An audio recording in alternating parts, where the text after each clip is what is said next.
Amém. Irmãos, eu não sei quantos aqui conhecem, já assistiram ou estão assistindo a série The Chosen. Eu virei garoto propaganda, ganhei essa camisa de presente da Rita Valéria aqui da igreja. Sou apaixonado por essa série. Trata-se de uma obra cinematográfica belíssima, cujo objetivo é exaltar e apontar o tempo todo para a beleza de Jesus, para a beleza do Evangelho. Essa série caminha esse mês para a sua 3ª temporada. E no mês passado, agora em novembro, a Netflix está transmitindo pelo canal da própria Netflix a 1ª temporada. Então isso facilitou o acesso das pessoas, porque antes você só conseguia assistir se baixasse o aplicativo específico dessa série para poder assistir. Então agora na Netflix a coisa fica mais fácil, fica mais popular. Você deve tanto assistir como indicar para o seu amigo de oração assistir, indicar essa série para pessoas que você ama assistir. Com certeza é um trabalho excepcional. Eu tenho absoluta certeza que quem assistir vai ser abençoado. Mas lembre-se, The Chosen é uma obra de ficção, uma obra artística baseada no Evangelho.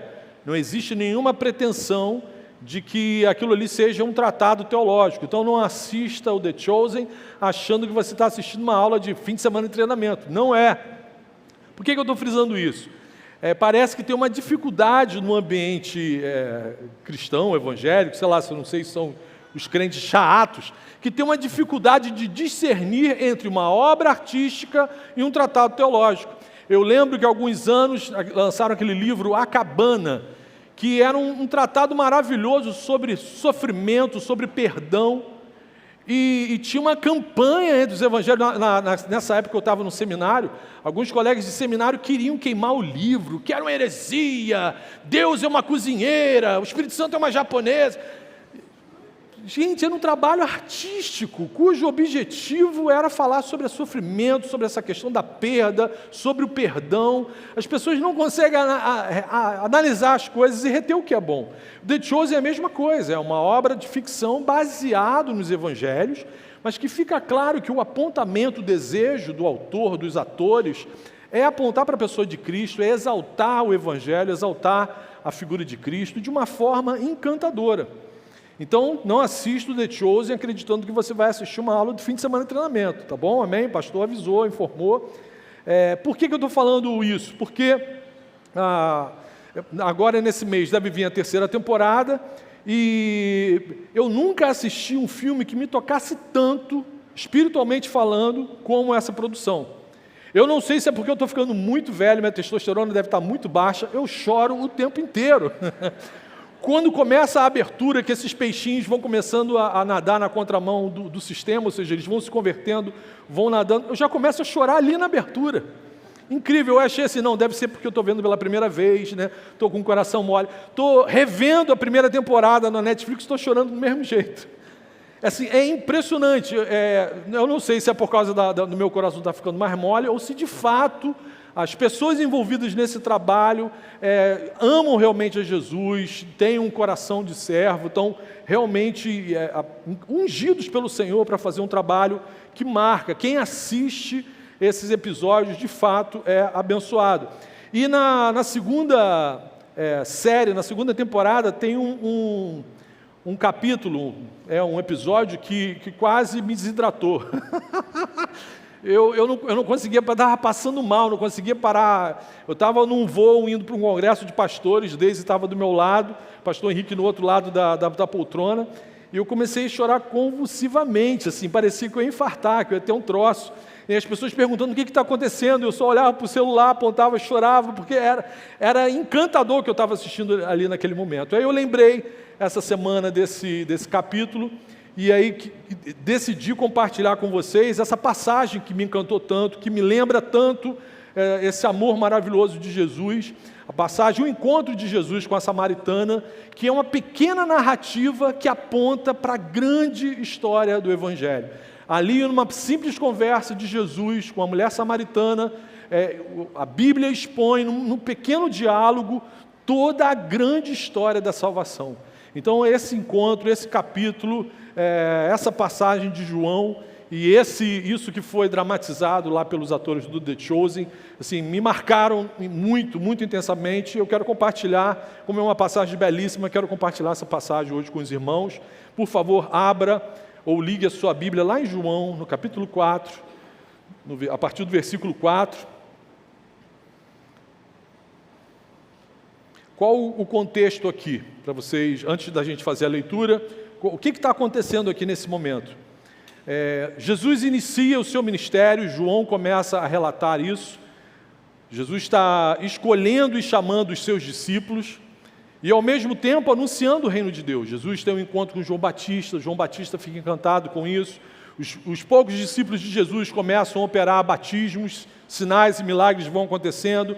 No capítulo 3, Jesus tem um encontro com Nicodemos, aquela conversa sobre o novo nascimento. O pastor Daniel pregou aqui recentemente sobre isso. E em seguida, Jesus decide sair da Judéia e ir para a Galiléia. Jesus está ali no centro de Israel, decide ir para o norte de Israel, na Galiléia, porque ele sabe, ele toma conhecimento que um grupo de fariseus, mestres da lei, querem enfrentá-lo, querem confrontá-lo. Então, como Jesus está no início do seu ministério, ele quer evitar esse tipo de confronto e decide partir para a Galiléia. Quem for na excursão para Israel, quem tiver o privilégio de ir na excursão para Israel em abril do ano que vem, com o pastorzão, porque não é só uma excursão para Israel, é uma excursão para Israel com o pastorzão, é totalmente diferenciado. Vai entender, vai ver como que Jesus e seus discípulos percorriam longas distâncias numa geografia extremamente rude, difícil, extremamente cansativo. Depois que a gente visita esse lugar, fica impossível ler a Bíblia da mesma forma, toma uma nova dimensão a leitura e o estudo da palavra, realmente é algo encantador, a gente fica impressionado com a geografia daquele lugar. Pois bem, Jesus saiu da Judéia em direção à Galiléia e decidiu passar por um lugar, por um território que os judeus evitavam a todo custo. Jesus decidiu que ia passar e atravessar esse caminho no meio de Samaria. Samaria era uma região bem no meio ali de Israel, que os judeus, de uma forma geral, evitavam ao máximo. Por quê? Os samaritanos eram um povo miscigenado, era um judeu miscigenado, um judeu misturado. Parte judeu, parte não judeu, gentios. O que tinha acontecido? 727 anos antes dessa passagem aqui, os assírios tinham dominado o reino do norte, do povo hebreu. As 10 tribos que viviam no norte de Israel foram dominadas pelos assírios e fazia parte de uma estratégia militar muito inteligente para evitar rebeliões, para evitar levantes bélicos dos povos conquistados. O que os assírios faziam? Levavam 80% da população para um outro território, para um outro país, traziam vários povos conquistados para dentro daquela nação, especificamente para Israel. Eles deixaram as famílias mais pobres, as pessoas que estavam atravessando uma miséria maior naquele momento, e trouxeram vários povos de outros lugares e colocaram ali dentro de Israel. Então, o que eles faziam com isso? Língua diferente, cultura diferente, valores diferentes, religiões diferentes. E, ao longo do tempo, aquelas pessoas iam se conhecendo, convivendo, se relacionando, casando, se dando em casamento. Então, isso gerou um povo completamente miscigenado.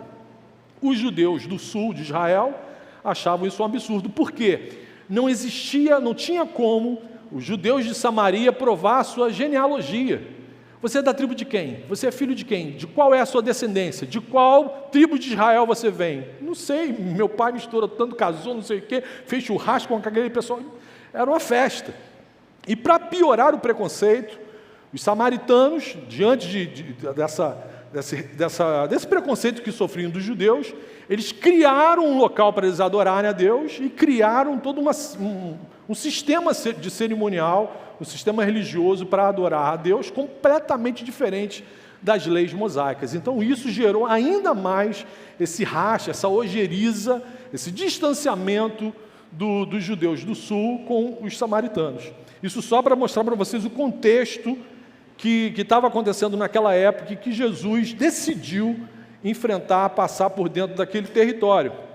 Na época era uma ofensa terrível chamar um judeu de samaritano. Depois você vai ver que lá pelo capítulo 8 de João, Jesus é xingado pelos fariseus e é chamado de samaritano. Ele é samaritano! Isso era um xingamento naquela época, tamanha a ojeriza, o preconceito que existiam entre eles. Dito isso, a gente vai lá para o texto, João 4, versículo 4. Vou fazer algo que eu não estou habituado a fazer aqui, que é ler um trecho e expor, ler e expor. Então preste bastante atenção para você não perder nada. Jeffrey, o microfone está legal?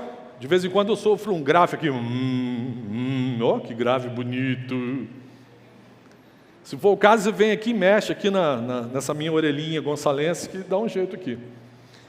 Vamos lá, então João 4, a partir do versículo 4, era necessário passar por Samaria. Jesus já possuía um objetivo claro. Existia uma pessoa sedenta, completamente carente da salvação naquele lugar. Versículo 5.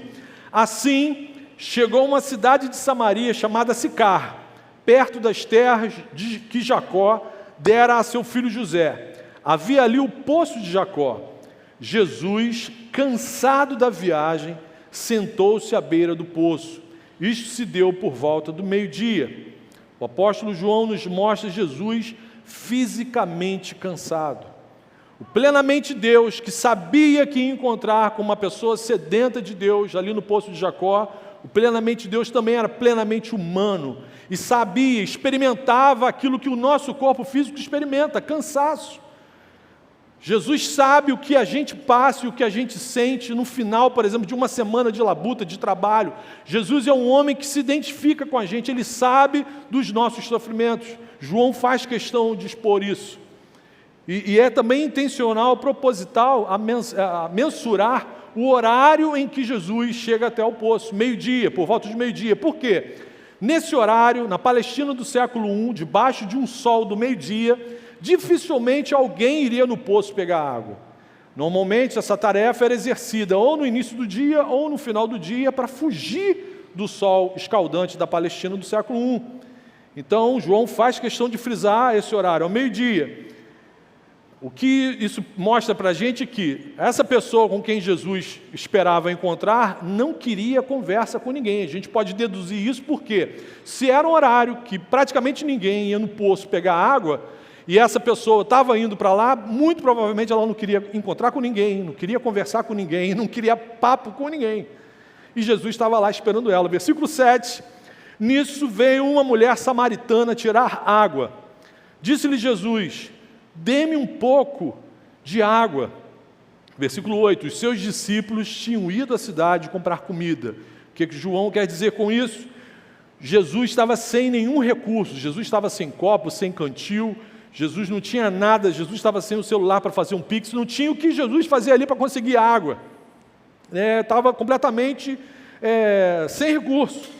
E no versículo 9, a mulher samaritana lhe perguntou: como o Senhor, sendo judeu, pede a mim, uma samaritana, água de beber? Água para beber? Pois aí o João simploriamente explica aqui para a gente: pois os judeus não se dão bem com os samaritanos. Os judeus odiavam os samaritanos. O preconceito era tão grande que o judeu não poderia nem tocar nos utensílios de um samaritano, quanto mais beber água de um cântaro que foi enchido por um samaritano. Daí o espanto daquela mulher.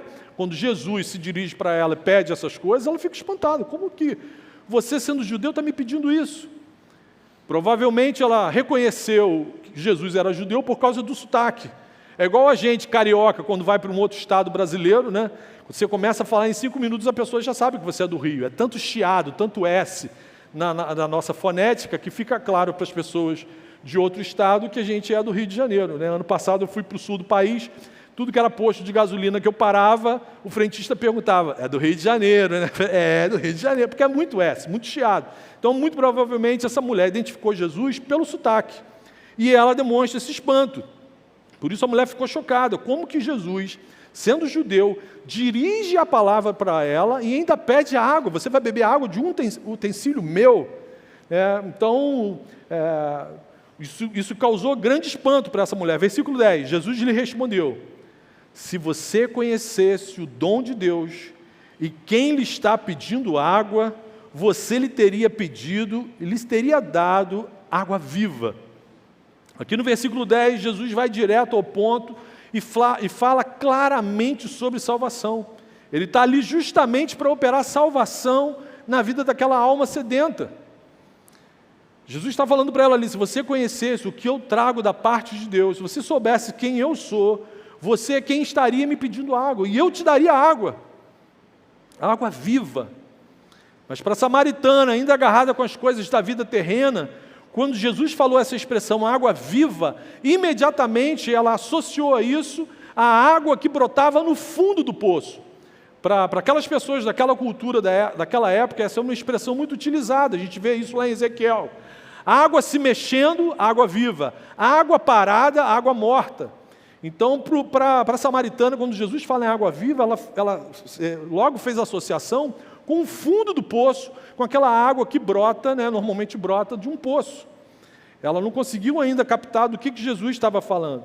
Versículo 11, disse a mulher que o Senhor não tem nem como tirar a água. O Senhor não tem como tirar a água aqui do início do poço, da parte rasa do poço, como que o Senhor vai até o fundo do poço tirar a água viva?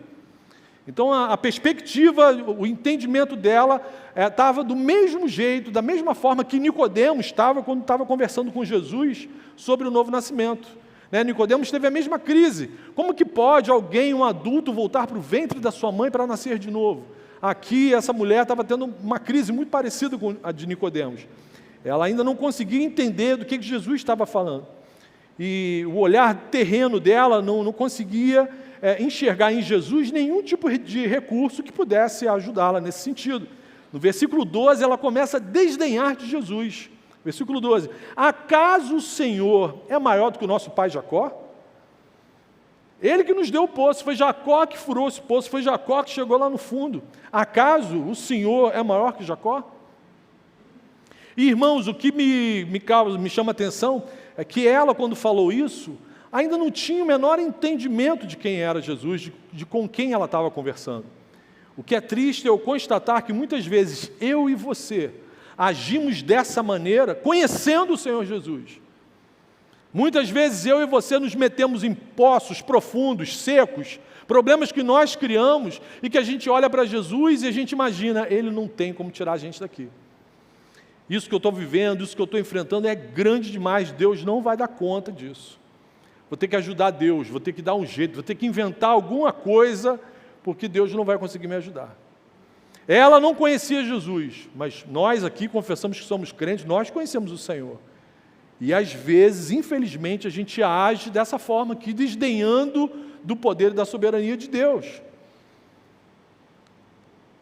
No versículo 13, Jesus traz a conversa de volta para o foco, igual aquele líder de célula, que fica se desdobrando na célula, faz uma pergunta, a pessoa faz um devaneio, realmente, ontem eu vi um filme assim, o pastor falou de um filme, eu vi mortos-vivos, não, olha só, volta para cá. Sempre aquela pessoa na célula que fica derivando, e aí Jesus, o assunto é esse aqui, ó. Jesus respondeu, quem beber dessa água do poço de Jacó vai continuar tendo sede. Mas quem beber da água que eu lhe der, nunca mais terá sede. Ao contrário, a água que eu lhe der se tornará nele uma fonte de água a jorrar para a vida eterna. Minha querida, eu estou falando de algo que vai mudar a sua eternidade. Não estou falando de algo passageiro que não consegue saciar a sua sede, que amanhã você vai ter que voltar aqui. Não, estou falando de algo para a sua vida inteira. Você ainda não compreendeu a dimensão da nossa conversa. Eu estou falando em algo que vai saciar definitivamente a sede da sua alma. E aí no versículo 15, a mulher, ainda com os óculos carnais, ainda olhando na perspectiva terrena, ela disse, Senhor, então dê-me dessa água, para que eu não tenha mais sede, nem precise voltar mais para tirar a água aqui nesse poço. Então ela, com os olhos terrenos, ela conseguiu imaginar, poxa, isso é uma benção, eu estou entendendo que é uma benção, estou entendendo que isso é maneiro, e eu não vou ter mais trabalho, eu não vou precisar mais voltar aqui. Se eu fosse um pastor da teologia da prosperidade, esses pastores aí que só falam em coisas materiais, eu ia terminar a pregação aqui. Viu, Deus vai te dar um cântaro de ouro, você vai botar água Perrier dentro da sua vasilha e vai levar para casa. Se eu embarcasse no momento em que ela só enxergou isso, prosperidade, não vou ter mais trabalho, não vou mais precisar vir para esse poço, que maneiro, estou gostando desse papo, Jesus, maneiro. Como que as pessoas facilmente confundem coisas espirituais com coisas terrenas, com coisas materiais? Como que a nossa mente mistura essas coisas com tanta rapidez? Ela tinha sede de intimidade com Deus, ela tinha sede de perdão, tinha sede de descobrir a razão dela existir, mas ela não conseguia mensurar isso. Ela não conseguia perceber o tamanho da tragédia em que ela se encontrava. Para mim, esse é o pior estágio que um ser humano pode chegar. Não perceber a falta que Deus está fazendo na sua vida. Não ter noção da sede que a sua alma está enfrentando. Isso é terrível. Isso é terrível. Ela só conseguia enxergar bênçãos restritas à perspectiva terrena, material. E que era uma bênção lícita, não tem problema nenhum em a gente ser abençoado, materialmente falando. Mas não era isso que Jesus estava apontando para ela. Ela, samaritana, como muitos de nós, naquele momento começou a olhar para Jesus de forma utilitarista. Esse camarada pode resolver os meus problemas. Tem até um mote aí em algumas igrejas: pare de sofrer. Venha, Jesus vai resolver o seu problema. E ela começou a enxergar Jesus de forma utilitarista. Não vou precisar mais vir no poço pegar água. É isso que a nossa alma pecadora tem inclinação, tem atração, sempre pelo caminho largo, sempre pelo atalho, sempre pela coisa mais fácil. Nossa alma pecadora e preguiçosa quer sempre a moleza, nossa natureza caída quer sempre o caminho mais fácil. Mas daí Jesus, de forma cirúrgica, toca num ponto que define a direção daquela conversa. Jesus toca num ponto que, principalmente nos dias de hoje, muitos pastores não querem tocar. Jesus toca no assunto que é a causa de todos os nossos problemas. Jesus traz luz para o pecado. Jesus traz luz sobre os pecados de estimação daquela pessoa. Não é possível ocorrer conversão sem a pessoa ser convencida dos seus pecados. A boa nova do Evangelho, a boa notícia do Evangelho não tem o mesmo impacto se antes não for falado para a gente da má notícia do pecado, do estrago que a queda fez na gente. Então Jesus traz à tona o real problema da vida do ser humano.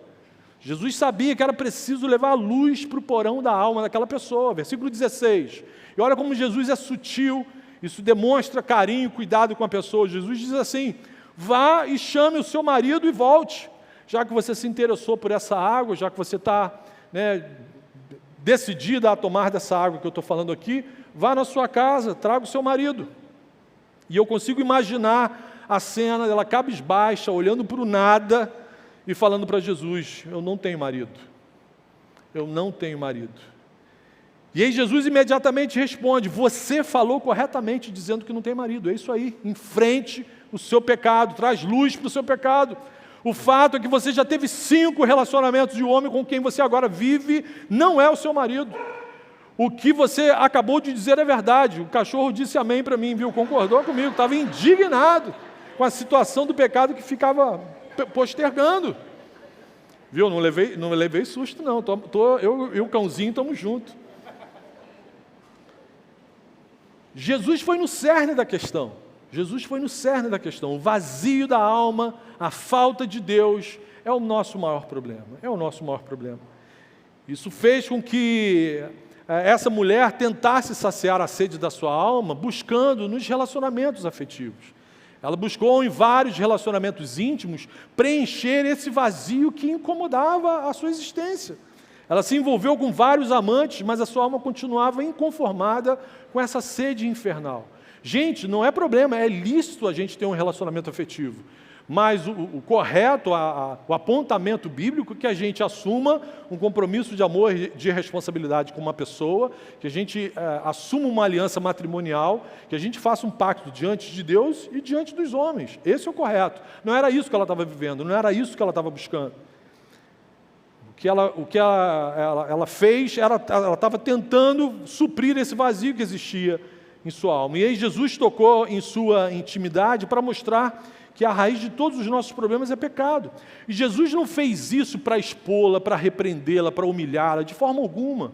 Jesus fez isso para mostrar para ela que Ele a conhecia, que Ele sabia o que ela estava vivendo, que Ele sabia o que ela estava enfrentando há anos. E Jesus faz isso de uma forma singela, cândida, com cordialidade. Jesus tocou na sua intimidade para trazer luz, para trazer solução, salvação, conversão. Mas, irmãos, por mais que Jesus nos ame, a sua graça não faz vista grossa para os nossos pecados. Amém? A graça de Jesus não faz vista grossa. Jesus não coloca panos quentes nos nossos pecados. Ele vai trazer luz, Ele vai trazer exposição, para a gente poder se livrar e tratar esses caminhos tortos que às vezes a gente decide tomar na nossa vida. Mas aí, a descendente de Adão tenta sair do holofote da conversa, né? Todos nós. É extremamente desconfortável quando alguém começa a tocar nos nossos pecados. Imagina no telão aqui, aparecendo os pecados do Marcão. Metade da igreja ia sair correndo. É extremamente desconfortável. E foi isso que ela fez. Ela tentou mudar de assunto. Mais uma vez ela tentou mudar de assunto. Disse-lhe a mulher: Senhor, vejo que é profeta. Eu, sem falar nada, o Senhor já sabe muita coisa da minha vida. Mas olha só, nossos antepassados adoraram neste monte, mas vocês, judeus, dizem que Jerusalém que é o lugar onde se deve adorar. Qual é a religião correta, Jesus? Jesus estava falando dela, e aí de repente ela manda essa: Jesus, olha só, os samaritanos falam para eu adorar aqui, os judeus falam para adorar ali, onde que eu resolvo o meu problema espiritual? Tentou dar uma deschavada, tentou mudar o assunto. Exatamente como muitos de nós agimos quando somos confrontados com a luz do Evangelho. A gente tenta sempre mudar a prosa da conversa, mas Jesus, de forma ainda incisiva, confrontou ela mais uma vez. Versículo 21, Jesus declarou: creia em mim, mulher, sou eu quem salvo. Sou eu quem salvo. Esquece lá, esquece ali, sou eu quem salvo. Religiosidade não salva ninguém. Jesus afirma nos versículos seguintes que a única adoração, a única fé, a única religião, a única forma de prestar culto a Deus é aquela que é revelada na sua palavra. Qualquer coisa diferente do que está revelado na palavra de Deus não é prestação de culto, por melhor que seja a sua intenção, a sinceridade do seu coração. Se não é o que está revelado na palavra de Deus, não é adoração, não atende ao que Deus espera dos seus adoradores. Versículo 23, Jesus continua: no entanto, está chegando a hora, e de fato já chegou, em que os verdadeiros adoradores adorarão o Pai em espírito e em verdade. São estes os adoradores que o Pai procura, não é quem está ali nem quem está aqui, são esses aqui, esses que o Pai procura. Deus é espírito e é necessário que os seus adoradores o adorem em espírito e em verdade. Na mente do nosso Senhor, o reino dos céus é tanto futuro como presente, é o já e ainda não. Jesus convida a gente para viver hoje como se a gente já estivesse na eternidade. Esse é o grande desafio e a grande beleza do cristianismo, do Evangelho. A gente não está aqui esperando a glória, a ressurreição dos corpos para começar a viver o plano de Deus para a nossa vida. Não! No momento em que a gente se torna habitação do Espírito Santo, o convite de Jesus é para a gente viver a nova Jerusalém, a novidade de vida agora. Amém? A mudança de paradigma, a forma da gente enxergar o outro, de se relacionar com o outro, é para a gente viver isso hoje. E é isso que Jesus está falando aqui para essa mulher. Jesus revela algo fantástico para aquela samaritana, que ele ainda não tinha revelado nem para os seus discípulos. Jesus está falando ali para aquela mulher: está chegando a hora que o Pai vai definir um novo sacrifício, um novo templo, um novo nascimento e uma nova aliança de Deus se relacionar com os homens. Jesus está falando ali para ela, não tinha nem conversado com os discípulos sobre isso. Uma aula intensa de fim de semana de treinamento ali para a samaritana. Jesus também está mostrando para a gente que só é possível adorar a Deus, como eu falei aqui, se a pessoa nasceu de novo. O que é adorar em espírito e em verdade? Tem que ter nascido de novo, tem que ter bebido dessa água viva. Isso é adorar em espírito. O que é adorar em verdade? Tem que adorar baseado na verdade revelada na palavra de Deus.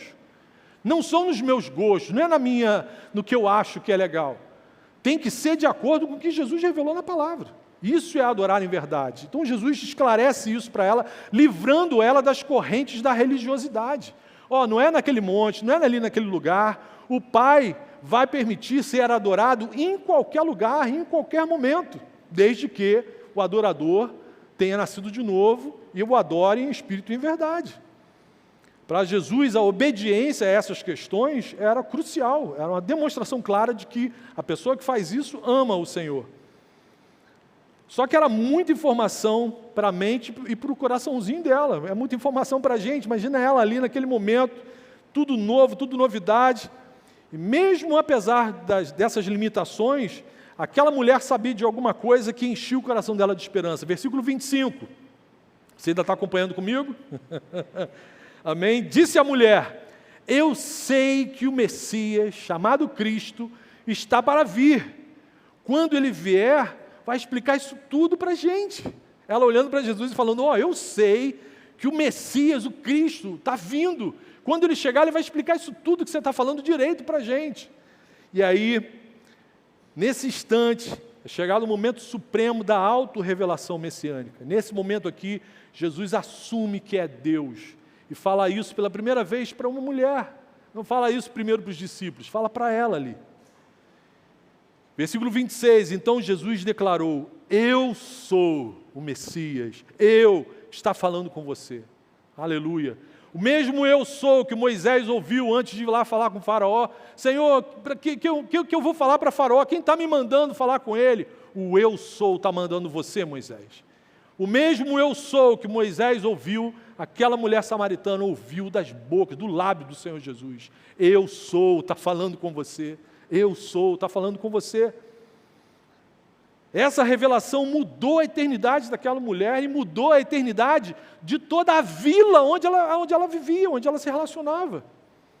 Essa revelação continuou ecoando no Oriente, espalhou pela Ásia, chegou na Europa, atravessou o Atlântico, pegou as Américas, chegou em São Gonçalo e mudou a minha eternidade. Aleluia! Aleluia! Mudou do Clovinho também, né? Aleluia! O grande eu sou chegou aos nossos corações, meus irmãos. Aleluia! O fato é que não existe outro caminho para a gente chegar até Deus. Não existe religião que leve todos os caminhos levam até Deus. Leva para o dia do juízo. Todos os caminhos levam os seres humanos para o dia do juízo. Todo mundo vai estar diante de Deus de joelho dobrado. Mas caminho para a salvação, água que sacia a sede da nossa alma, só através de Jesus Cristo. Ninguém sacia a sede da alma se não for através de Jesus. Irmãos, quais as lições que nós podemos tirar dessa passagem belíssima para abençoar a nossa vida? Está vendo? Agora que eu vou para as lições. Não é aplicação não, está só começando a mensagem. Primeira lição: é Jesus quem vai na direção do perdido. Amém? É Jesus quem vai na direção do perdido. Se o pecador está morto em seus pecados e delitos, morto vai em algum lugar? Morto tem alguma escolha? Morto faz alguma opção? O pecador nem sabe que está morto. Reparem, a samaritana, eu e você, nós não tínhamos noção de como nos sentíamos longe de Deus. Nós não tínhamos noção do vazio, do incômodo da nossa alma, era a sede de Deus. Por isso o Salvador vai na direção dos perdidos. Aleluia! Essa é a mensagem do Natal. O Deus Santo, Santo, Santo se importou com a condição miserável dos perdidos. Esse texto revela que é Jesus, de forma soberana e graciosa, quem decide quem Ele quer e quem Ele vai salvar. Se dependesse dos judeus, Samaria nunca seria alvo de evangelismo, alvo da mensagem do reino. Mas Jesus fala: eu quero salvar ela e quero salvar a vila toda onde ela mora. Você não vai encontrar isso em nenhuma outra expressão de fé.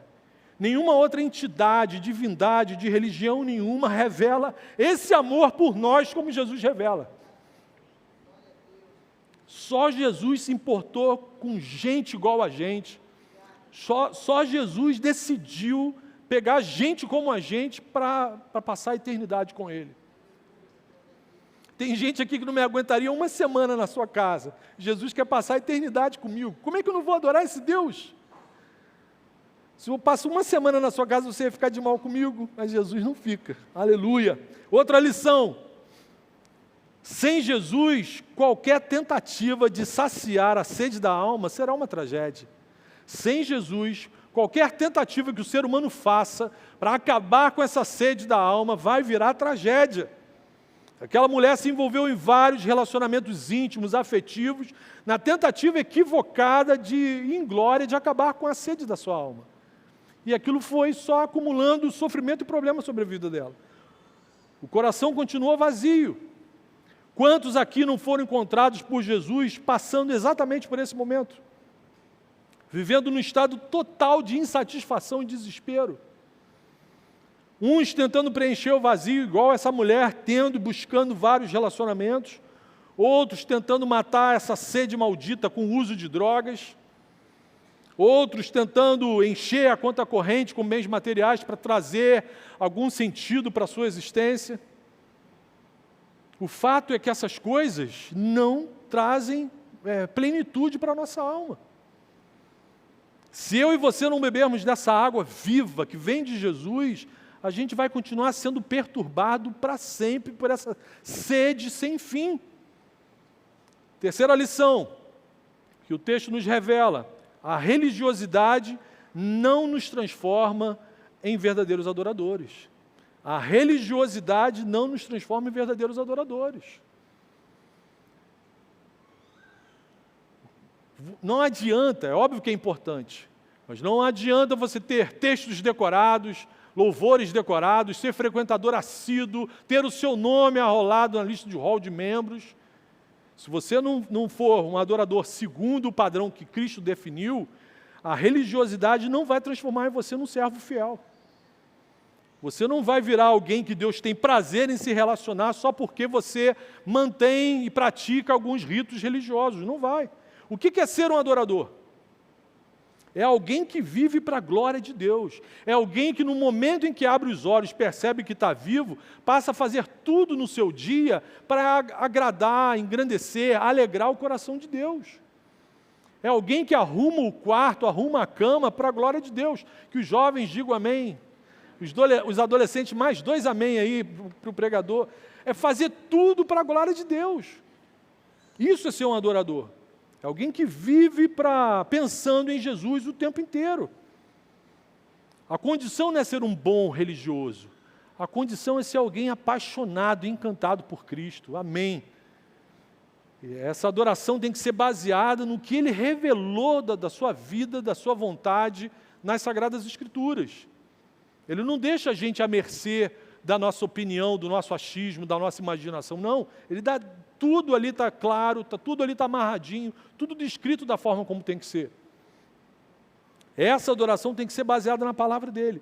Por fim, como que a gente transforma essas lições em aplicações para a vida da gente? Como que a gente transforma isso em bênção prática para a vida da gente? Primeira aplicação: tenha certeza de que Jesus saciou a sua sede. Tenha certeza de que Jesus saciou a sua sede. Avalie a sua vida. Avalie seu coração. A Bíblia nos mostra algumas pessoas que tiveram contato com Cristo, mas não tiveram as suas vidas transformadas. Continuaram com sede na alma. No capítulo 3, a gente vê Nicodemos, o mestre da lei, conhecedor profundo do que eles tinham de Bíblia naquela época. Nicodemos tem um encontro com Jesus, mas depois disso, quem continuou sendo o Senhor na vida de Nicodemos foi o próprio coração de Nicodemos. Muita gente frequenta igreja, vou repetir, frequenta célula, é membro oficial de uma instituição religiosa, mas continua andando com sede na alma. Tem muita gente que, infelizmente, continua escrava do próprio coração. Por isso que é um momento, hoje à noite, é um momento de autoavaliação. Você continua tendo algum tipo de sede na sua alma? Alguma coisa ainda está gerando insatisfação em você? Quando Jesus entra de verdade na nossa história, Ele traz plenitude. Plenitude não é nos dar tudo, mas plenitude é fazer a gente não sentir mais falta de nada. Você não precisa ter tudo, a gente só precisa ter Jesus. Quem tem Jesus vai precisar mais do quê? Amém? O Santo, Todo-Poderoso diz: cara, eu te amo, quero passar a eternidade com você. Meu irmão, ninguém mais precisa me amar. Tem gente que tem crise: ele não me ama, ele não me cumprimentou, ele não falou direito comigo. Que Deus o carregue. Jesus me ama. Uhul. Que crise que eu tenho? Então, assim, é momento de você fazer uma autoavaliação. Se você tem ainda algum tipo de sede, algo que te incomoda, hoje tem que ser noite de salvação para você, meu irmão. Aí, onde você estiver, clame a misericórdia do Senhor, clame pela graça do Senhor. Senhor, não deixe meu coração mais mandar em mim, eu quero que o Senhor seja o Senhor da minha vida, da minha história. Fale isso com o Senhor agora. Você precisa ter certeza do perdão dos seus pecados.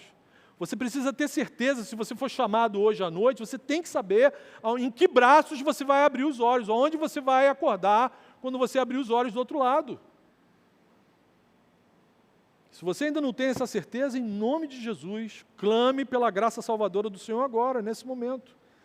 Segunda lição: se você é um verdadeiro adorador, mostre a fonte da água viva para todos os sedentos.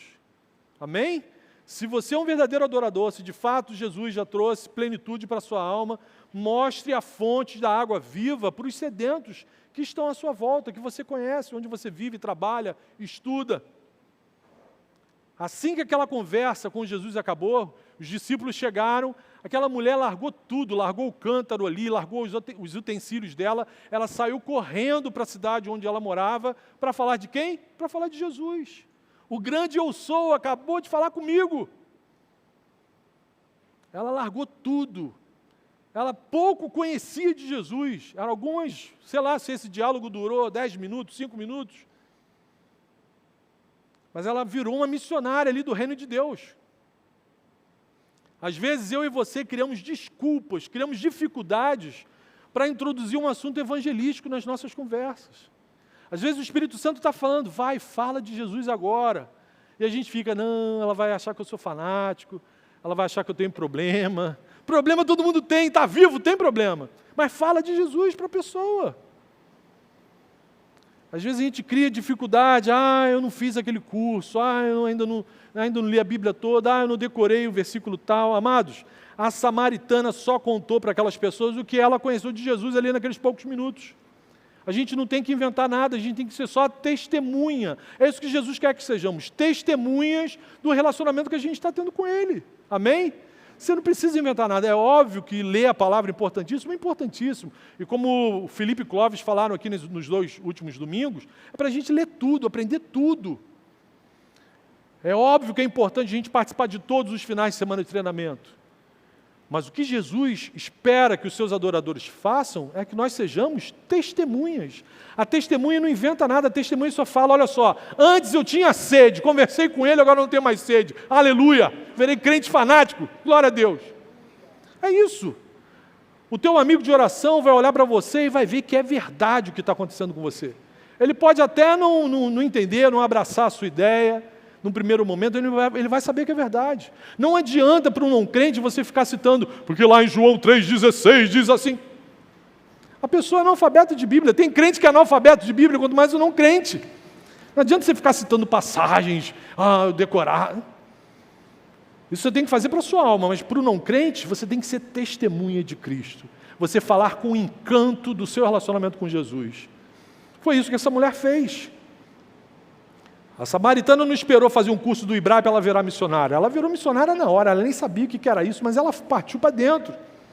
Ela imediatamente deixou as coisas da vida comum e foi falar de Jesus para os seus amigos. A gente não precisa e não deve inventar nada, a gente só tem que falar isso. Jesus acabou com a sede da minha alma, aleluia, aleluia. Antes eu vivia vagando por aí desesperado, fazendo de tudo para preencher o vazio da minha alma. Conheci Jesus, Ele preencheu a minha vida, trouxe plenitude, paz, alegria, indizível. Eu não consigo nem explicar para você a paz que eu tenho, mesmo vivendo no país que a gente vive. Aleluia. O apóstolo João continuou narrando a história dessa mulher. E se você ainda está com a Bíblia aberta lá em João 4, ou ligada lá em João 4, por favor, acompanhe comigo o versículo 39.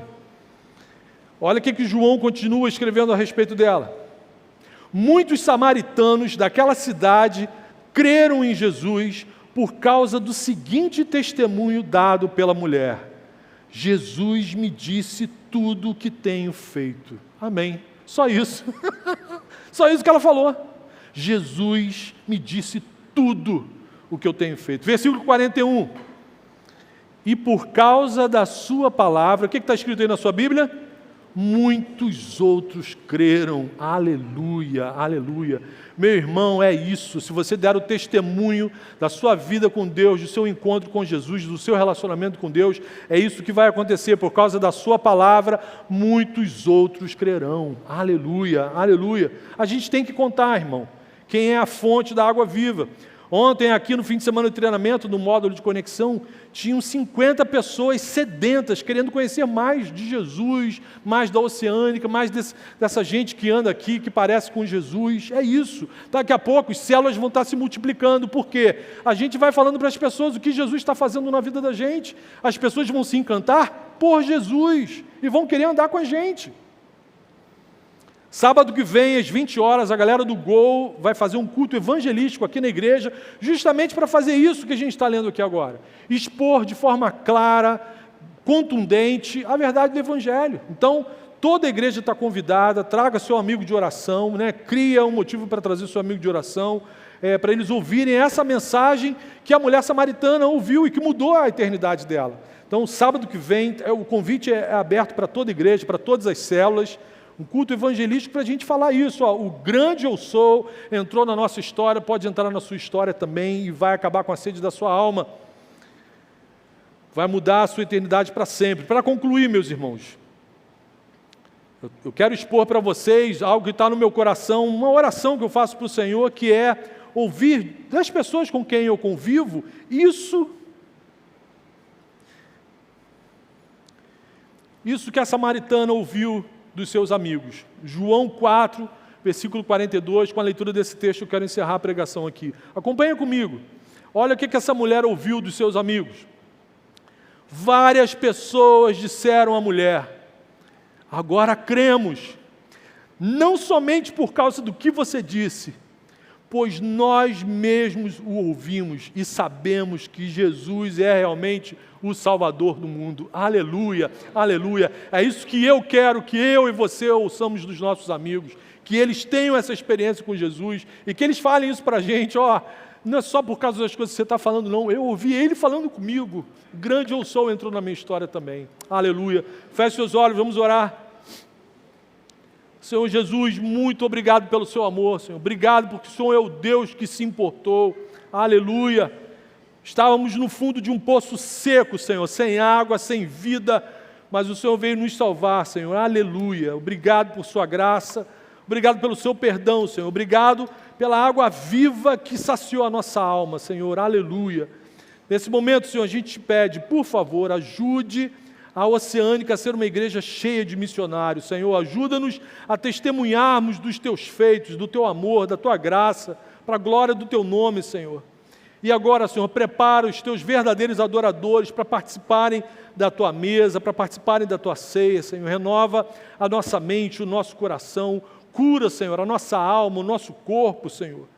Alinha a nossa mente com a do Senhor, as nossas vontades com a tua vontade, Senhor. Opera esses milagres agora. O Senhor está passeando nesse momento em nosso meio. Nós cremos na autoridade e no poder do teu nome que essas coisas são possíveis, Senhor. Opera, Senhor, na nossa vida a cura, a salvação, Senhor, em nome de Jesus. Em nome de Jesus. Amém. Amém. Durante uma refeição com os seus discípulos, numa quinta-feira à noite, o Senhor Jesus falou do seu amor e do seu sacrifício de uma forma, dramatizando isso através de uma refeição. Ele usou o pão partido para mostrar o que aconteceria com o seu corpo, que seria entregue, dado em amor pelos seus amigos. Ao derramar um vinho sobre um cálice, ele mostrou como que o seu sangue seria derramado para trazer salvação para os seus amigos. Jesus ordena, no mesmo momento, Jesus ordena que os seus discípulos fizessem